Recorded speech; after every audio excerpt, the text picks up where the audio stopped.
નમસ્કાર વિદ્યાર્થી મિત્રો, સારથી સપોર્ટ યુટ્યુબ ચેનલ પર આપ તમામ મિત્રોનું હાર્દિક સ્વાગત છે। તો આજના આ વિડીયોની અંદર ધોરણ 12 વિષય BA જેમાંથી વિભાગ Cના 26 માર્ક્સના જે આઈએમપી ક્વેશ્ચન આપણે જોવાના છીએ। વિભાગ Cની અંદર કુલ 17 ક્વેશ્ચન આપેલા હશે, એ 17 માંથી તમારે કોઈ પણ 13 ના જવાબ લખવાના હોય છે। તો એ 13 પ્રશ્નો કયા હોઈ શકે એ અગત્યના ક્વેશ્ચન આજે આપણે જોવાના છીએ। કયા કયા ચેપ્ટરમાંથી આવશે તો કે સાહેબ 1 થી 12 સુધીના દરેક ચેપ્ટરમાંથી પ્રશ્ન આવશે, જેમાંથી પહેલા ચેપ્ટરમાંથી 2 પ્રશ્ન હશે, જે જગ્યાએ સ્ટારની નિશાની કરેલી છે આમાંથી 2 ક્વેશ્ચન હશે, બાકીના બધામાંથી 1-1। બીજા ચેપ્ટરમાંથી 1 ક્વેશ્ચન, ત્રીજામાંથી 2, ચોથામાંથી 2, પાંચમામાંથી 2, છઠ્ઠા ચેપ્ટરમાંથી 2 ક્વેશ્ચન અને ત્યાર પછીના 7 થી લઈ અને 12 સુધીના કન્ટિન્યુ દરેક ક્વેશ્ચન 1-1 પૂછાશે। મતલબ કે બધા ચેપ્ટરમાંથી 1-1, 7, 8, 9, 10, 11, 12 આ 6 ચેપ્ટરમાંથી 1-1 સવાલ હશે। એમાંથી સૌથી પહેલાં આપણે પહેલા ચેપ્ટરના અગત્યના ક્વેશ્ચનની વાત કરીએ તો સંચાલન એ વિજ્ઞાન છે, સમજાવો। ત્યાર પછીનો ક્વેશ્ચન છે સંચાલનથી સમાજને કયા કયા લાભ મળે છે। ત્રીજો સવાલ સંચાલનની ઉચ્ચ સપાટીએ કોનો સમાવેશ થાય છે। 4 નંબરનો ક્વેશ્ચન સંકલનનો અર્થ આપો। 5 નંબરનો ક્વેશ્ચન કિંમત અંગેના નિર્ણયોમાં કઈ કઈ બાબતોનો સમાવેશ થાય છે। અને 6 નંબરનો છેલ્લો સવાલ છે સંચાલનની વિવિધ સપાટીઓના નામ આપી આકૃતિ દોરી તેના કાર્ય જણાવો। પહેલા ચેપ્ટરમાંથી આ 6 સવાલ જે છે એ પરીક્ષાના દૃષ્ટિકોણથી પૂછાઈ શકે એવા છે। ત્યાર પછી ચેપ્ટર નંબર 2 ની વાત કરીએ તો રૂલ ઓફ થંબ કોને કહેવામાં આવે છે। એના પછી સંચાલનના સિદ્ધાંતો પરિવર્તનશીલ છે, સમજાવો। ત્રીજો સવાલ વૈજ્ઞાનિક સંચાલન એટલે શું। ચોથો સવાલ સમય નિરીક્ષણ એટલે શું। પાંચમો સવાલ ટેલરની ભિન્ન વેતન દરની પ્રયુક્તિ પદ્ધતિ છે એના વિશે સમજાવો। અને 6 નંબરનો ક્વેશ્ચન છે હુકમની એક વાક્યતાનો સિદ્ધાંત જણાવો। બીજા ચેપ્ટરમાંથી આ 6 સવાલ જે છે એ પરીક્ષાના દૃષ્ટિકોણથી અગત્યના છે। ત્યારબાદ પ્રકરણ નંબર 3 આયોજન ખર્ચાળ છે, શા માટે, આ વિધાન તમારે સમજાવવાનું છે। ત્યારબાદ સવાલ નંબર 2 નીતિ એટલે શું। ક્વેશ્ચન નંબર 3 સર્વોચ્ચ અંદાજપત્ર એટલે શું। 4 નંબરનો ક્વેશ્ચન ગૌણ યોજના કોને કહેવાય। એના પછી આયોજનના ઘટકો જણાવો। અને છેલ્લો સવાલ છે ત્રીજા ચેપ્ટરમાંથી આયોજન પરિવર્તનશીલ હોવું જોઈએ, શા માટે, આ તમારે સમજાવવાનું છે। તો ત્રીજા પ્રકરણમાંથી આ 6 સવાલ તમારે તૈયાર કરવાના છે, જે તમને અગત્યના ગણી શકાય। ત્યાર પછી પ્રકરણ નંબર 4ના ક્વેશ્ચનની વાત કરીએ તો વિકેન્દ્રીકરણ ક્યારે શક્ય બને છે, સમજાવો। એના પછીનો સવાલ છે સવાલ નંબર 2 વ્યવસ્થા તંત્ર એટલે શું। ત્યાર પછી ત્રીજો સવાલ છે ઉત્તરદાયિત્વ કોને કહેવાય। ઉત્તરદાયિત્વ કોને કહેવાય।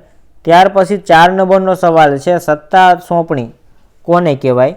પાંચમો ક્વેશ્ચન છે અવૈધિક વ્યવસ્થા તંત્ર એટલે શું। અને છેલ્લો સવાલ છે કયા વ્યવસ્થા તંત્રને લશ્કરી વ્યવસ્થા તંત્ર પણ કહેવાય છે। આટલા સવાલ તમારે 4 નંબરના પ્રકરણમાંથી તૈયાર કરવાના છે। ત્યારબાદ ચેપ્ટર નંબર 5ની વાત કરીએ તો પ્રતીક્ષા યાદી સમજાવો। એના પછી તાલીમનો અર્થ આપો। ત્રીજો ક્વેશ્ચન છે ભરતી માટેના આંતરિક અને બાહ્ય પ્રાપ્તિ સ્થાનોના નામ જણાવો। સવાલ નંબર 4 ધંધાકીય કસોટી અને મનોવૈજ્ઞાનિક કસોટી દ્વારા શું જાણી શકાય। એના પછી પાંચમો સવાલ છે કર્મચારી વ્યવસ્થા એ માત્ર કર્મચારી કલ્યાણ પ્રવૃત્તિ નથી, શા માટે।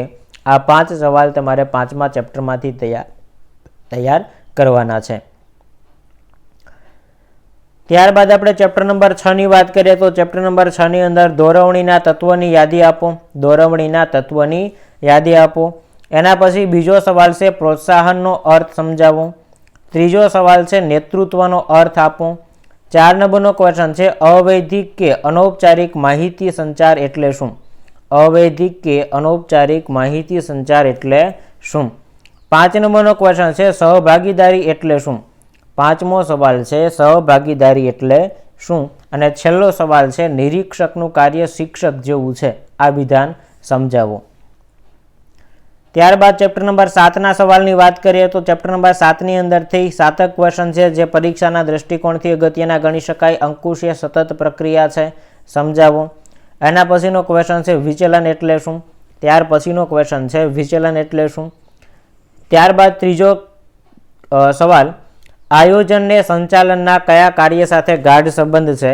અને 4 નંબરનો સવાલ છે અંકુશ એ ગતિશીલ પ્રક્રિયા છે કેવી રીતે. 5મો સવાલ અંકુશ કઈ રીતે આંતરિક પ્રક્રિયા ગણી શકાય. આયોજન અંકુશનો જન્મદાતા છે સમજાવો અને અંકુશનો અર્થ આપો. આટલા ક્વેશ્ચન છે એ તમારે 7મા યુનિટમાંથી તૈયાર કરવાના છે.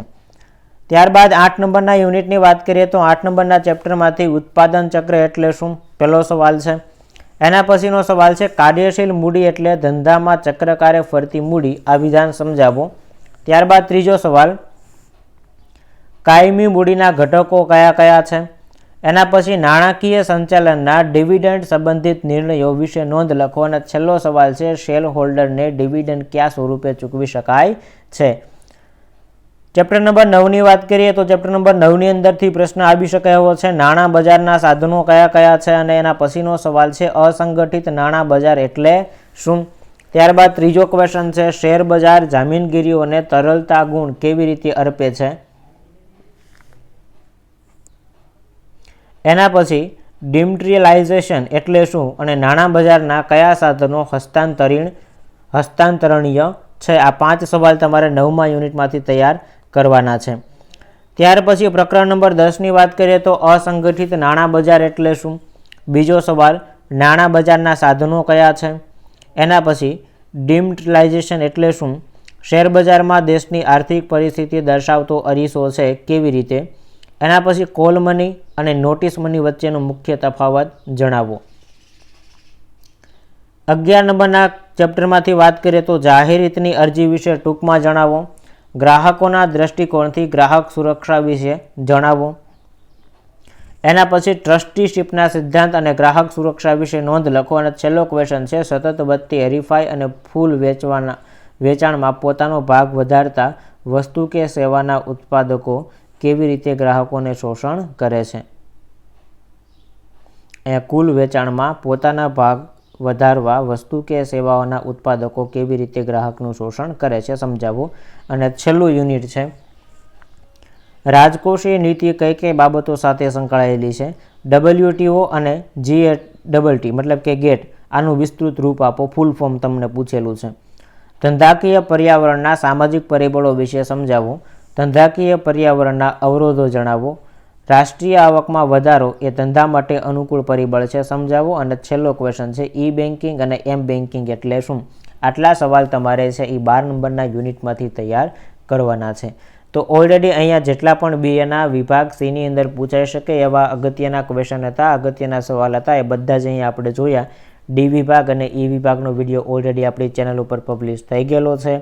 PDF તમારે ડાઉનલોડ કરવી હોય તો ડિસ્ક્રિપ્શનમાં લિંક આપેલી છે, ત્યાંથી મેળવી શકશો. તો મળીએ છીએ નવા વિડીયો સાથે. જય હિન્દ, જય ભારત.